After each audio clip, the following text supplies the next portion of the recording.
Michelle Keegan is back on TV, but real-life our girl tells of true Afghan hell. Michelle Keegan returns to our TV screens tonight in BBC One's Our Girl, following the dramatic events of life on the front line of a war zone. The hit drama will return to her character Georgie Lane battling it out for her country, saving lives, as well as her roller coaster relationship with hunky comrade Elvis, played by Luke Pasqualino. The program's return has been boosted with more episodes and a bumper budget that saw Michelle filming stunts all around the globe. One woman in praise of the show's portrayal of Army life is real-life our girl and Army medic Lindsay Weller, whose military career saw her posted all over the world. Hit drama, Army medic Lindsay Weller, L, and Michelle as Corporal Georgie Lane, R. Lindsay, 28, from Gloucester, who served in the Royal Army Medical Corps, explains, "To be a woman in the Army like Georgie, you have to be tough, but it's a great career as long as you know what you're expecting." Whilst the Army are pro-women, you are still working in a man's world. War zones aren't glamorous, so, whilst most of our girl is very true to life, some is a bit far-fetched. In the military you are posted together 24/7, often far away from home, and whilst relationships are a complication, and they are frowned upon, they do happen. If you're a good-looking female soldier based with a group of males, then of course things may happen. I was in a relationship in basic training and out in the field, and it was hard, so I can sympathize with that storyline. Lindsay Weller. But in reality, if Georgie and Elvis were found out, they would be seriously reprimanded and sent home. Similarly, it's easy for real-life relationships at home to break down too when you are away all the time. As a female medic, you have responsibility for everyone, and you need to keep a clear head, and you can't let anything affect your judgment or professionalism. But it does happen that you would get posted with an ex, and you can't help that, as you are naturally drawn to people going through similar experiences as you. Return, Our Girl is back on the BBC tonight. Lindsay joined the Army at the age of 19 and says becoming a medic was all she ever wanted to do. "My dad was in the RAF, so I was excited by military life. In 2008 I went off to do my basic training at Pirbright, which is where they filmed Lacey Turner doing training in the first series of Our Girl. Those 14 weeks were brilliant and some of the best of my career. We were all young, excited, and starting our Army journey together. You are pushed harder as a woman, you want to compete with the boys. My passing out parade in March 2009 was an incredibly proud moment. In May 2009 Lindsay went to do her medical training at Aldershotskio Barracks. She reveals, "It was incredibly tough, harder than basic training. You are taught to deal with the absolute worst.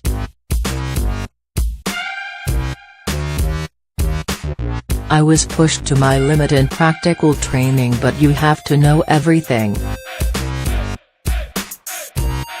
It was exhausting, but they were preparing us for life on the front line. After that I was posted to Catterick in North Yorkshire. I knew my regiment was about to be deployed to Afghanistan and, although I wasn't down to go, I pestered and pestered until I was allowed. She was still terrified to touch down in Afghanistan. I was scared, she says.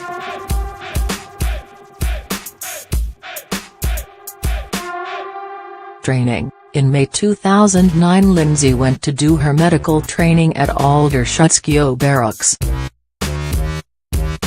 At the hospital at Camp Bastion I started in the A&E department, so we had the worst casualties coming in all day. It was really surreal.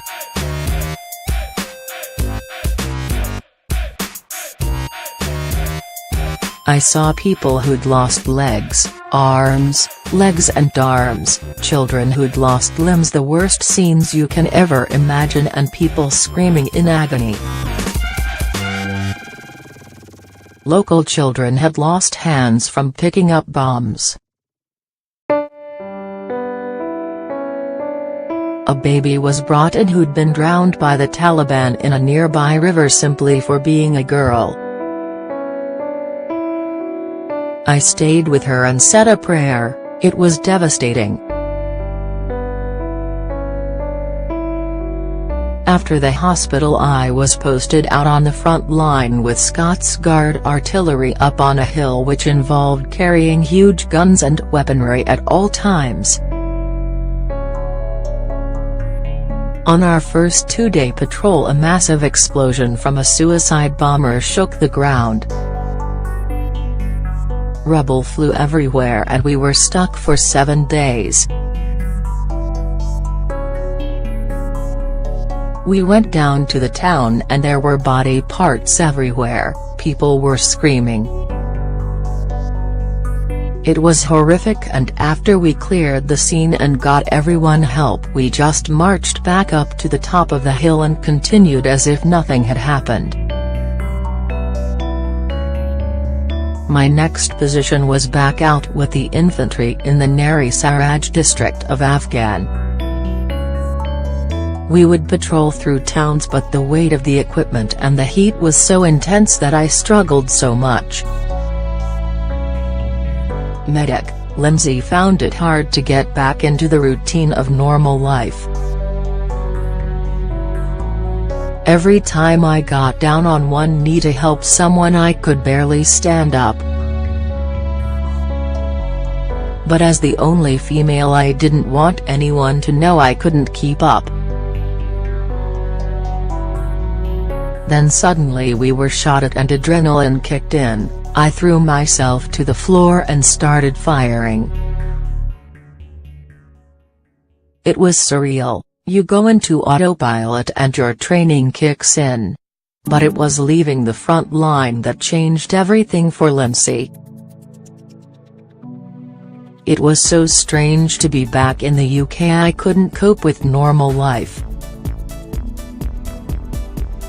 I felt like I'd seen so much in Afghan and I found it really hard to get back into the routine of normal life. My mum told me that I wasn't the same, I'd changed. It was when Lindsay was posted again out to Canada that the reality of what she was going through hit home. She was suffering with post-traumatic stress disorder. She said, "Suddenly I hated everything about army life and was having flashbacks of incidents I'd seen. We were doing a fake ambush and I just broke down. I was sent home and left the army shortly after on medical discharge. Thankfully she managed to rebuild her life and is using her skills and training to become a paramedic." and this was only possible thanks to help from SAFA, the Armed Forces charity which stepped in to give Lindsay the help she needed.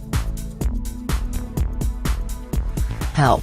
The SAFA Armed Forces charity stepped in to give Lindsay the help she needed. She added, "I saw that the East of England Paramedics Service was recruiting student paramedics and I was desperate to get on the course. They accepted with open arms but told me I needed a C1 driver's license for the ambulances which I didn't have. To get one costs around £1,000 and I just didn't have that sort of money. But thankfully SAFA were amazing.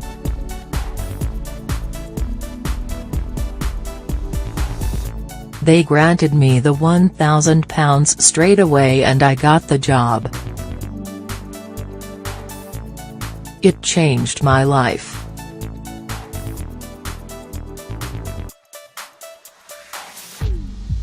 I'm now doing a job I love.